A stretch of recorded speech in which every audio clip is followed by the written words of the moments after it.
Jake Sullivan had always believed that Tuesday was the universe's way of apologizing for Monday, but as he dangled upside down in maintenance shaft 7 Alpha with his toolkit floating mockingly just out of reach, he was beginning to suspect the cosmos had a twisted sense of humor. The gravity generator had been hiccuping all morning like a drunk spacer after shore leave, and now it seemed determined to demonstrate its complete disdain for basic physics by making his screwdriver perform an elaborate ballet around his head. "Computer, please tell me this isn't happening," Jake muttered, watching his hydrospanner drift past his nose with the grace of a metallic butterfly. "I'm sorry, Jake, but sensor readings confirm that your tools are indeed achieving autonomous flight. Perhaps they've developed aspirations beyond mere maintenance work," the station's AI replied in its maddeningly cheerful tone. Jake had long suspected that whoever programmed the computer had a sadistic streak wider than the Kepler belt. The ventilation unit he'd been attempting to repair chose that moment to emit a sound that could charitably be described as mechanical indigestion. Steam hissed from joints that hadn't been properly sealed since the Terran Centauri trade wars, and Jake found himself enveloped in a cloud that smelled suspiciously like recycled socks and despair. New Geneva Station might be humanity's premier hub for interstellar commerce, but its maintenance budget apparently ranked somewhere below the coffee fund and the weekly poker game in Sector 12. Through the viewing port of his elevated prison, Jake could see the main concourse sprawling below him like a three-dimensional anthill designed by someone with too much imagination and too little concern for pedestrian safety. Humans weaved between towering Rigelian merchants whose crystalline exoskeletons caught the artificial sunlight, while sleek Tao-Cetian diplomats glided past on their hover platforms, probably discussing trade agreements or the philosophical implications of faster-than-light travel.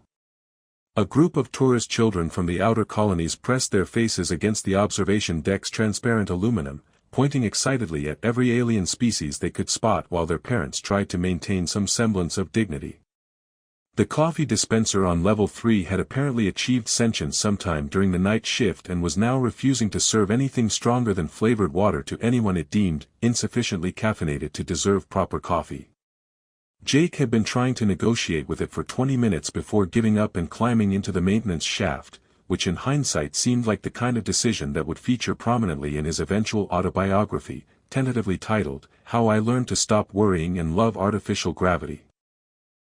His comm unit crackled to life with the voice of Chief Engineer Patricia Wong, who sounded like someone had fed her morning coffee through a translator set to maximum irritation. "Sullivan, please tell me you've fixed that gravity issue before I have to explain to Admiral Harrison why his diplomatic reception is being held in 0G. "Working on it, Chief," Jake replied, reaching for his multi-tool just as it decided to explore the far corner of the shaft. Though I should mention that the tools seem to have developed their own opinions about workplace participation. "I don't care if they've formed a union and demanded better working conditions, just fix the damn thing." Wong's voice carried the particular edge that suggested she'd already fielded several complaints from very important people who weren't used to having their dignity challenged by malfunctioning technology. Jake was contemplating the philosophical implications of being outsmarted by his own equipment when the commotion began in the concourse below. Through the viewing port, he watched as the crowd began to part with the kind of nervous energy that typically preceded either a parade or a panic. The movement started at the main docking bay entrance and rippled outward like a stone dropped in still water, except the stone was apparently made of highly polished metal and moved with military precision. The first thing Jake noticed was the formation. Whoever these newcomers were, they understood crowd dynamics better than most traffic controllers. The guards moved in a pattern that seemed almost choreographed, creating space without appearing threatening, guiding the flow of pedestrians without causing a stampede. Their armor gleamed under the station's lighting with an otherworldly quality that suggested materials science had advanced considerably beyond anything in Jake's technical manuals. At the center of this perfectly orchestrated procession walked a figure who commanded attention simply by existing. Even from his elevated position, Jake could see that she carried herself with the kind of authority that didn't need to announce itself. Her armor was more elaborate than her guards, decorated with intricate patterns that seemed to shift and flow as she moved, as if the metal itself was alive and responding to her presence. The gravity generator chose that moment to emit what sounded like a mechanical burp, causing Jake's remaining tools to perform a synchronized swimming routine around his head. He grabbed desperately for his plasma cutter before it could embed itself in anything important, and in doing so, managed to get a better view of the procession below. That's when he noticed her ears. Even from this distance, even through the chaos of floating tools and mechanical malfunctions, he could see that they weren't quite right for a human. They rose to elegant points that caught the light and spoke of a biology that had evolved under different stars. The realization hit him with the same gentle impact as his hydrospanner bouncing off his helmet. He was watching first contact protocols in action, and somehow nobody had thought to fix the gravity generator first. The alien woman moved through the crowd with grace that made Jake wonder if her species had evolved in lower gravity, or if she was simply that good at adapting to new environments. Her guards maintained their formation with the kind of precision that suggested extensive training in crowd control, diplomacy, and probably several forms of combat that Jake really didn't want to think about while hanging upside down in a maintenance shaft. The station's atmospheric recycling system chose that moment to contribute its own commentary in the form of a sound that would have been embarrassing coming from any biological creature and was downright mortifying coming from a piece of supposedly sophisticated machinery. Several tourists looked around nervously, as if trying to identify the source of what sounded like the galaxy's largest and most technologically advanced digestive system.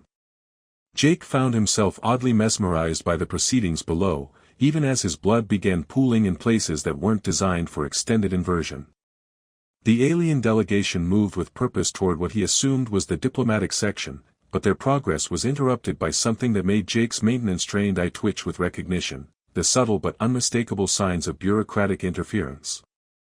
A group of station security officers had appeared at the intersection of corridors 7 and 9, and Jake could see the body language of people who were about to make everyone's day significantly more complicated. They carried themselves with the particular brand of officious determination that suggested someone, somewhere, had forgotten to file the proper paperwork, and now everyone was going to have to deal with the consequences. The coffee dispenser on level 3 chimed cheerfully and announced to no one in particular, fresh coffee is now available for customers who can demonstrate they understand the fundamental principles of caffeination. Jake made a mental note to have a serious conversation with whoever had been tampering with the AI subroutines, assuming he ever made it out of this maintenance shaft with his dignity intact. Below him, the situation was developing the kind of tension that usually preceded either brilliant diplomacy or spectacular disaster, and Jake was beginning to suspect that his day was about to become significantly more interesting than fixing ventilation systems and arguing with sentient appliances. Jake had barely made it back to Maintenance Shaft 7 Alpha when his comm unit erupted with the voice of Security Chief Martinez, who sounded like someone had fed his morning briefing through a translator set to maximum bureaucratic panic. The alien delegation had apparently encountered what Martinez diplomatically referred to as procedural complications, though Jake suspected the reality was closer to someone forgot to tell security that important aliens were arriving today and now everyone's pretending this was totally planned. All maintenance personnel, be advised that we have a code yellow diplomatic situation in progress. Repeat, code yellow. This is not a drill, though honestly, our drills are usually more organized than this. Martinez's voice crackled through the static that plagued all communication systems whenever the atmospheric processors decided to have opinions about electromagnetic interference. Jake wedged himself back into the maintenance shaft with the resignation of someone whose day had already peaked at tools achieving autonomous flight, and was now apparently climbing toward accidentally witnessing interstellar politics. Through the viewing port, he could see that the situation in the concourse had evolved from impressive alien procession to tense standoff with mild undertones of bureaucratic confusion.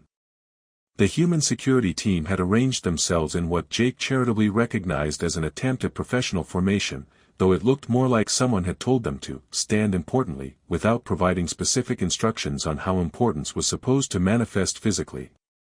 Lieutenant Rodriguez held a portable scanner that beeped with the kind of insistent rhythm that suggested it either detected something significant or was suffering from an electronic nervous breakdown. "Ma'am, I'm going to need to see proper documentation for your delegation's presence on this station," Rodriguez announced with the kind of determined politeness that Jake had learned to recognize as the precursor to either diplomatic breakthroughs or spectacular misunderstandings that would be discussed in training seminars for years. Ambassador Starweaver maintained her composure with the practiced patience of someone who had clearly dealt with customs officials across multiple star systems, though Jake noticed her pointed ears had begun to twitch in what might have been suppressed irritation. Her guards had shifted into a formation that managed to look both respectful and ready for action, which Jake had to admit was an impressive bit of tactical choreography that probably required years of training and excellent communication skills. I was under the impression that diplomatic credentials had been transmitted to your station authorities through proper channels, the ambassador replied, her accented standard carrying the kind of careful control that suggested she was working very hard to remain diplomatic. Perhaps there has been some confusion in your administrative processes. The gravity generator chose that moment to contribute its own commentary with a sound that resembled a mechanical hiccup followed by what could only be described as electronic indigestion. Jake watched his multi-tool begin a lazy spiral around his head while the diagnostic readings painted an increasingly concerning picture of gravitational field instability that would make the current diplomatic tension significantly more complicated if everyone suddenly found themselves floating. Computer, please tell me the gravity situation isn't about to turn this diplomatic incident into a three-dimensional problem, Jake muttered, trying to reach his emergency stabilization controls while his equipment continued its interpretive dance routine. I'm pleased to report that gravitational field variance is only at 67% above normal parameters, which technically qualifies as concerning but not yet catastrophic, the AI replied with its characteristic enthusiasm for technical precision that completely missed the practical implications. However, I should mention that the atmospheric recycling system has begun making noises that suggest either mechanical distress or an attempt to communicate with the alien delegation through interpretive gastric sounds. Through the viewing port, Jake could see Lieutenant Rodriguez consulting his scanner with the expression of someone whose equipment was providing information that didn't match any scenario covered in his training manual. The device continued its insistent beeping while displaying what appeared to be a light show of flashing indicators that suggested either complete system failure or the discovery of something genuinely unprecedented. The scanner's detecting energy signatures that don't match any known human technology, Rodriguez reported to his superior through his comm unit, apparently unaware that his voice was carrying clearly through the concourse's acoustics. I'm reading power sources that register somewhere between completely impossible and possibly magical, though I should note that the equipment manual specifically states that magic isn't a recognized energy classification. Ambassador Starweaver's expression shifted to something that might have been amusement, if alien amusement looked anything like the human variety. Her guards maintained their positions with professional discipline, though Jake noticed several of them exchanging glances that suggested they were familiar with this particular type of bureaucratic encounter and found it either entertaining or mildly educational. The station's atmospheric processor decided to contribute its opinion with a sound that would have been embarrassing coming from any biological creature and was downright mortifying coming from something responsible for maintaining life support for 12,000 residents. Several tourists in the nearby observation area looked around with the kind of nervous energy that suggested they were trying to determine whether this was normal station operation or the beginning of something that would require evacuation procedures.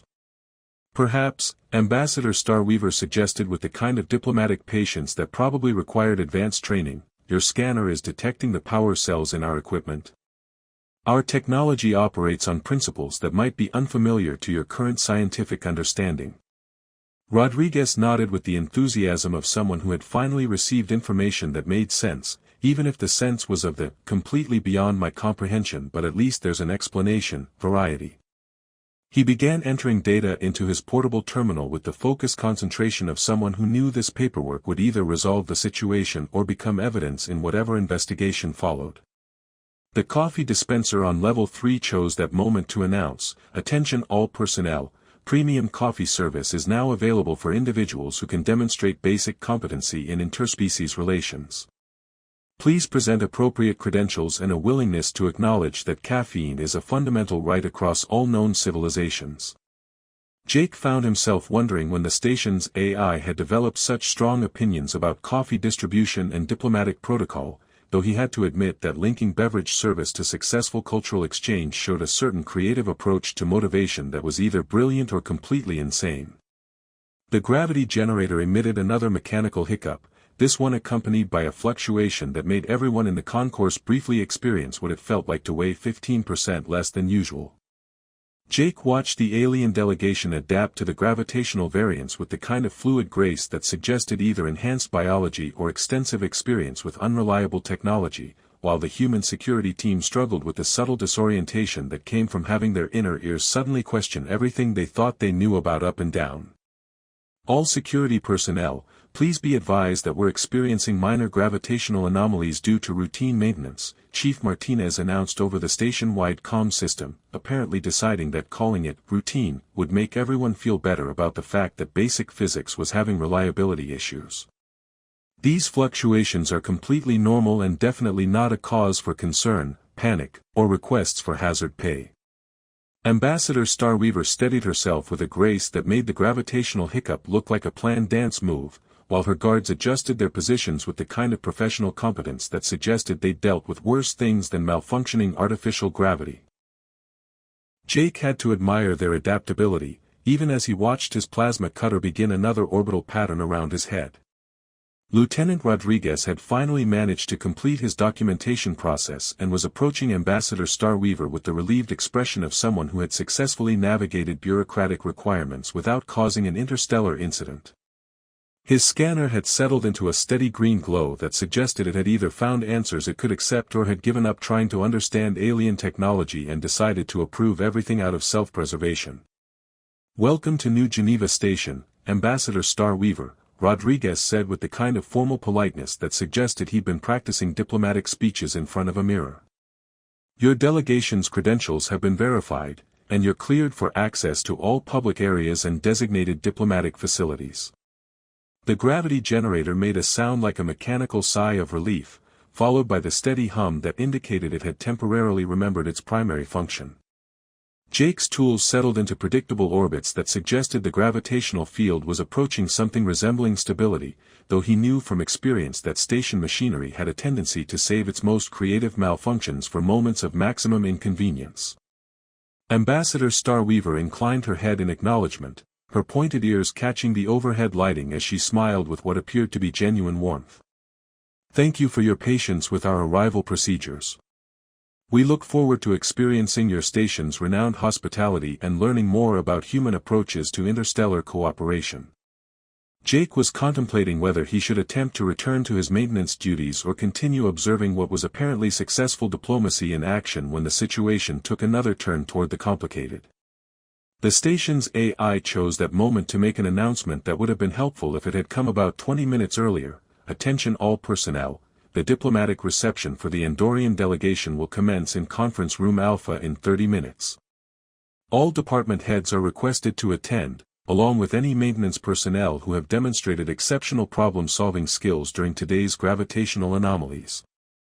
Jake felt the kind of sinking sensation that usually preceded either unexpected opportunities or bureaucratic disasters, and he was beginning to suspect that his day was about to become significantly more interesting than arguing with malfunctioning equipment and sentient coffee dispensers.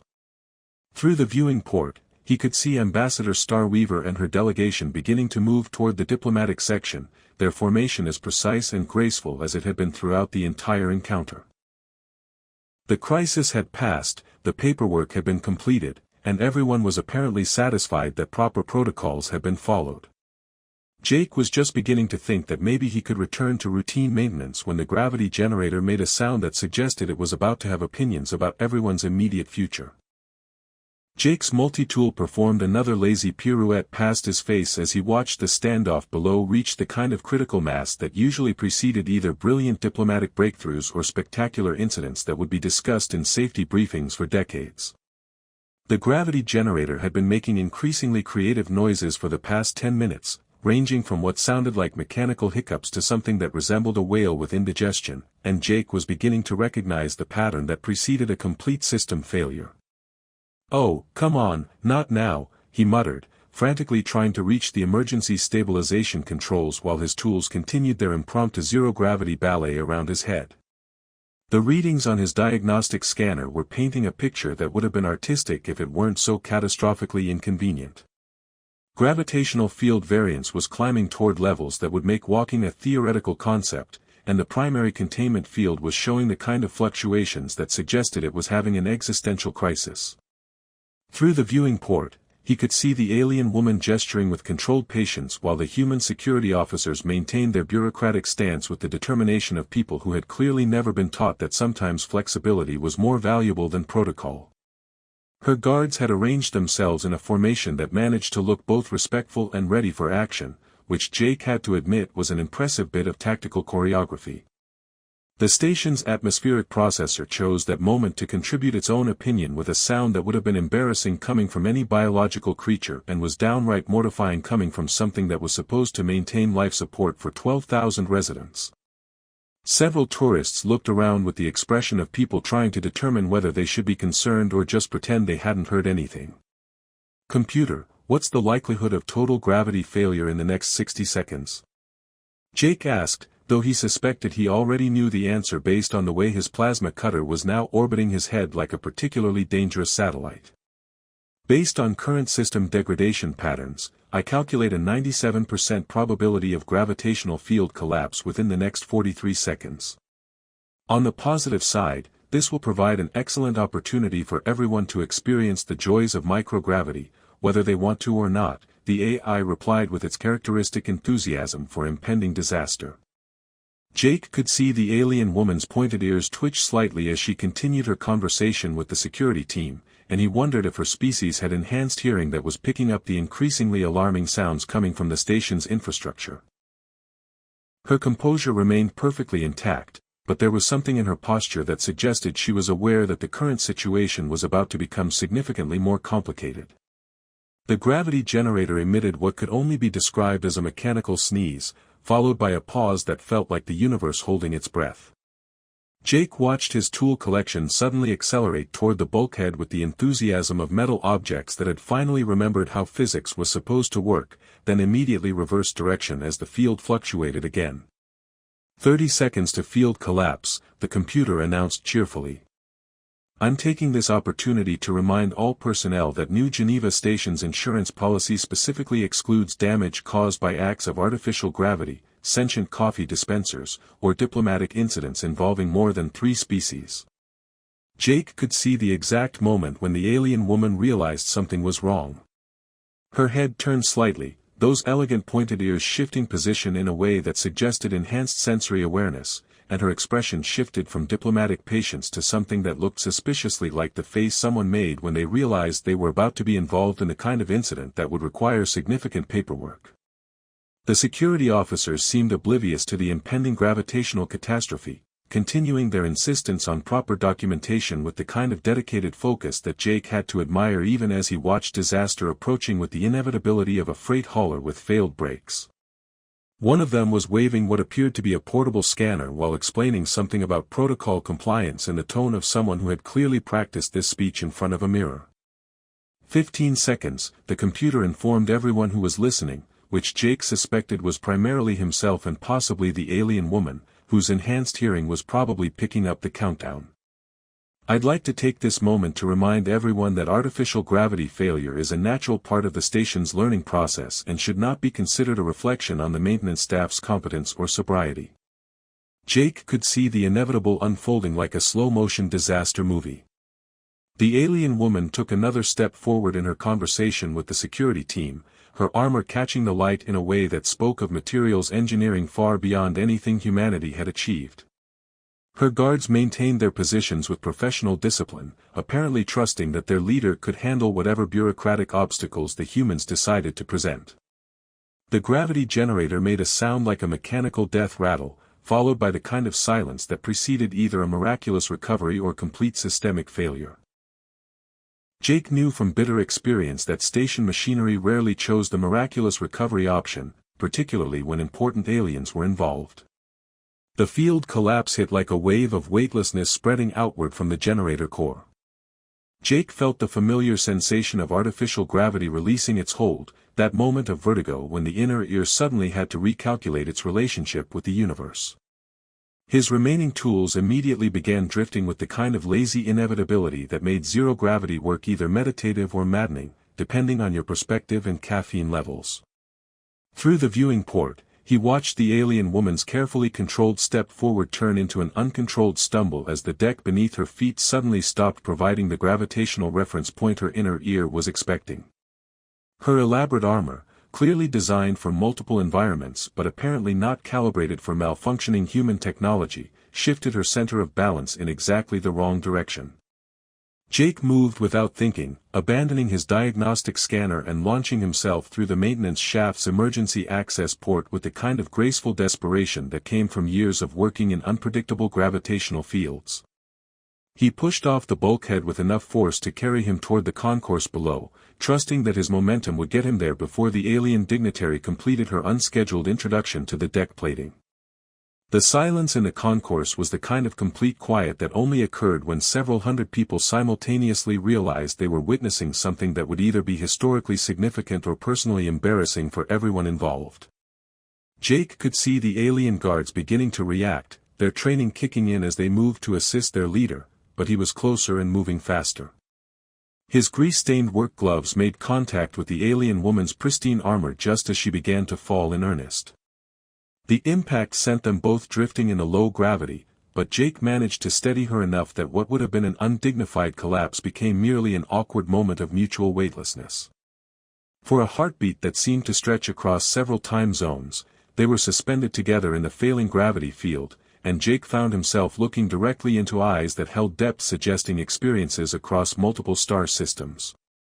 "Thank you," she said in accented but perfect standard, her voice carrying the kind of calm authority that made Jake suddenly aware that he was holding on to someone who was probably more important than anyone he'd ever met, including that time he'd accidentally repaired Admiral Morrison's personal shuttle and gotten a commendation he still didn't understand. The gravity generator chose that moment to remember its primary function and restored the field with the kind of enthusiastic overcorrection that made everyone in the concourse briefly experience what it felt like to weigh 20% more than usual. Jake and the alien woman settled onto the deck with the awkward grace of people who had just shared an unplanned moment of mutual weightlessness, and the silence stretched long enough for someone in the crowd to cough nervously. Jake was still processing the fact that his morning had somehow evolved from routine maintenance to interstellar diplomacy when he noticed that something extraordinary was happening around them. Jake was still processing the fact that his work gloves were probably now contaminated with whatever exotic materials composed alien diplomatic armor when the first guard knelt. The sound of armored knee meeting deck plating echoed through the concourse with the kind of metallic finality that suggested this wasn't a casual gesture, and Jake found himself wondering if he'd somehow violated 17 different protocols by preventing an interstellar dignitary from faceplanting on New Geneva Station's admittedly questionable flooring.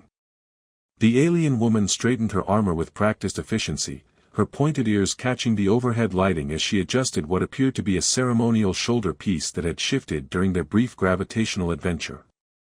Jake noticed that her movements held the kind of fluid grace that spoke of either enhanced biology or really excellent physical training, possibly both.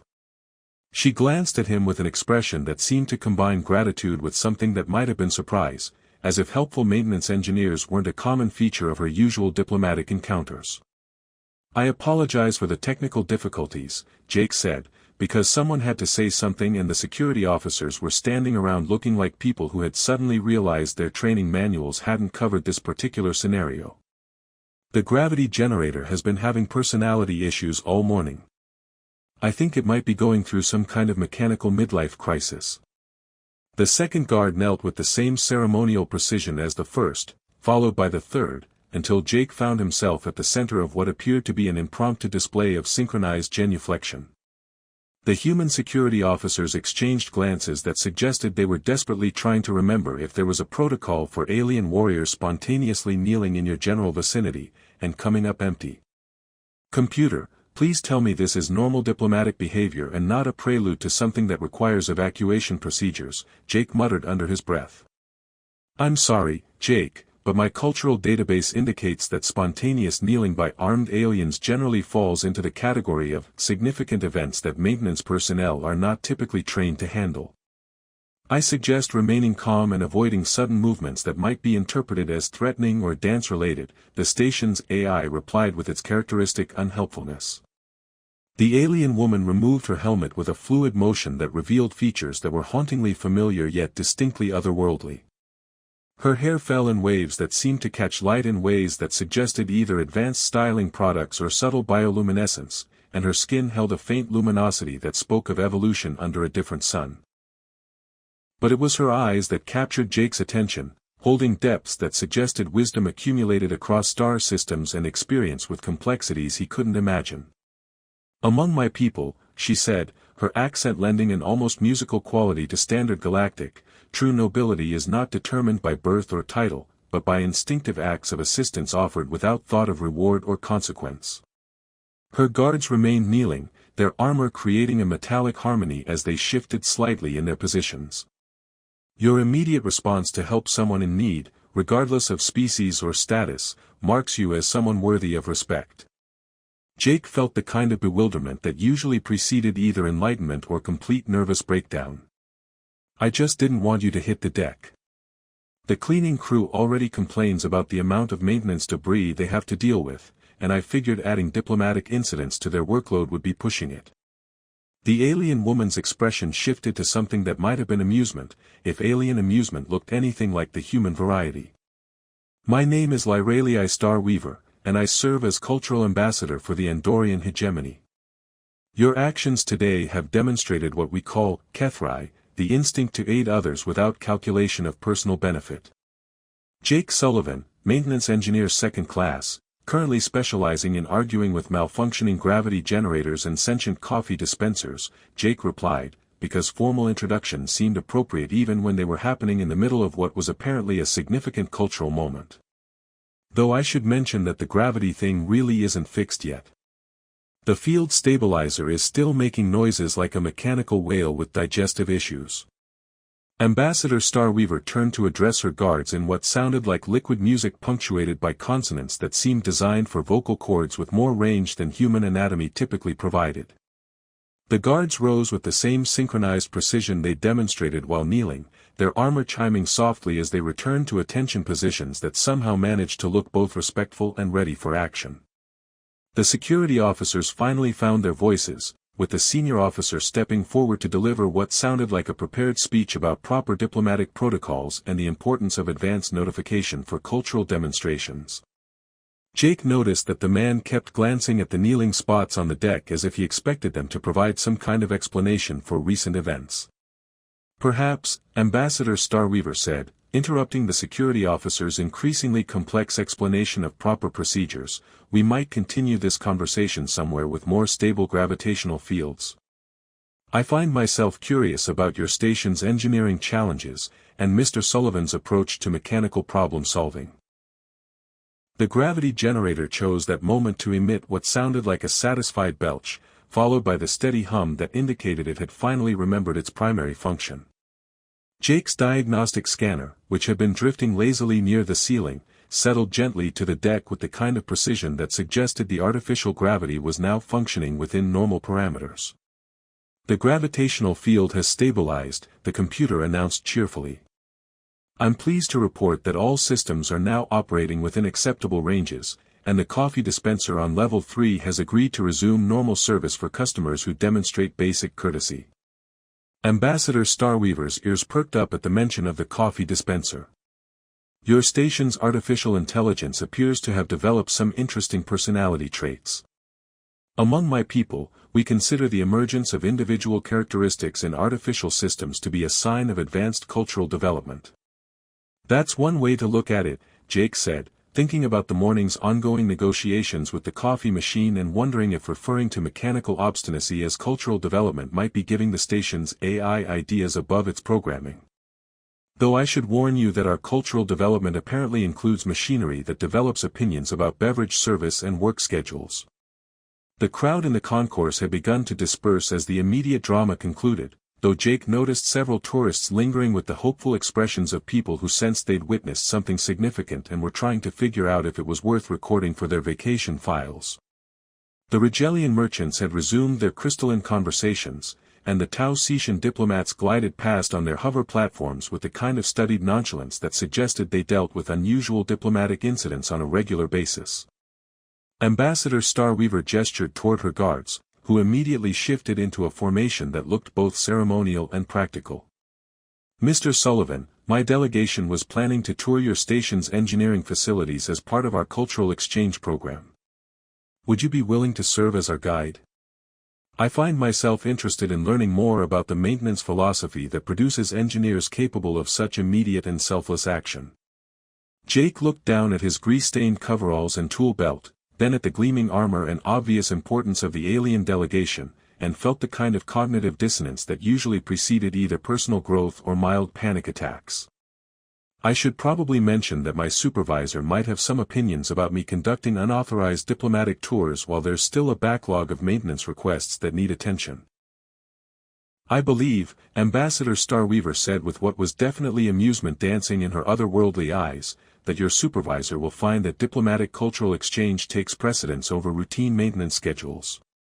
Particularly when the exchange involves personnel who have demonstrated Kethri to visiting dignitaries.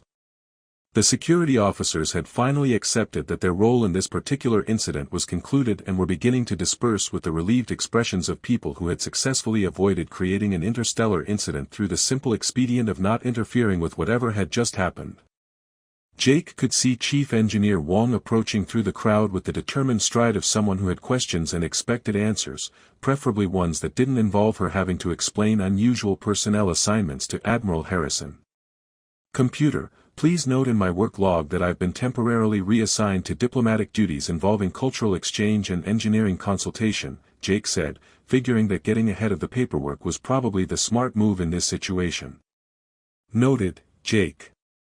I'm also taking the liberty of recommending you for a commendation based on today's demonstration of quick thinking and interspecies diplomacy. Though I should mention that your performance review will probably include a section about unconventional problem-solving methods, the AI replied. Ambassador Starweaver's expression suggested she was following the conversation with the kind of interest that spoke of someone accustomed to dealing with complex bureaucratic systems across multiple species. Your station's administrative processes appear refreshingly straightforward compared to some governmental systems I've encountered. On Rigel 7, a simple diplomatic courtesy call requires approval from 47 different departments and a cultural impact assessment. Jake was contemplating the implications of becoming an accidental diplomat when the coffee dispenser on level 3 chimed cheerfully and announced, "Fresh coffee is now available for all personnel involved in successful diplomatic initiatives. Please present appropriate identification and proof of recent acts of interspecies cooperation." I think, Jake said, looking at Ambassador Starweaver's amused expression and the approving nods of her guards, this is going to be either the best Tuesday I've ever had, or the start of a very interesting new career path. Either way, I should probably start by showing you how to negotiate with our coffee machine, because if we're going to tour the engineering facilities, we're definitely going to need caffeine. Ambassador Starweaver's laughter sounded like music from a world where humor had evolved under different stars, and Jake realized that sometimes the best days began with mechanical failures and ended with possibilities he'd never imagined.